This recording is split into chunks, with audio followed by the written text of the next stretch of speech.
In today's chart, we're going to look at the government bond yield curves for the United States, Germany, Japan, and the United Kingdom. But before we discuss each country, let's review how the chart is constructed. A yield curve is a line that plots the interest rate available at different bond maturities. In this chart, the range of maturities is 1 month all the way to 30 years. The shape of the yield curve can tell us a lot about the future interest rate changes and economic activity.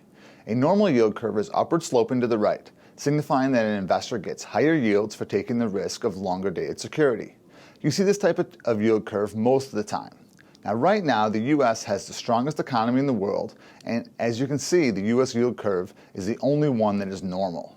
The U.S. has low unemployment, positive economic growth, and the Federal Reserve raised interest rates just a few months ago. On the other hand, the inverted yield curve is one where the shorter-term yields are higher than the longer-term yields. You can typically see this type of curve before recessions.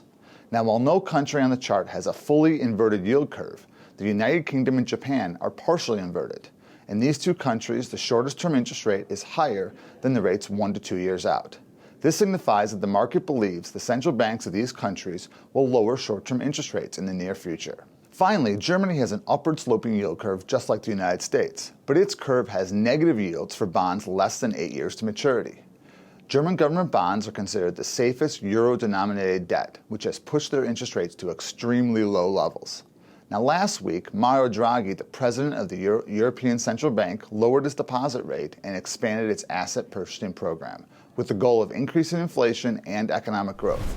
This will only put more downward pressure on German yields. It remains to be seen what the effect of maintaining persistently negative interest rates will be. In conclusion, watching the yield curve can be a good way to monitor the economy and can be used to predict short-term interest rates.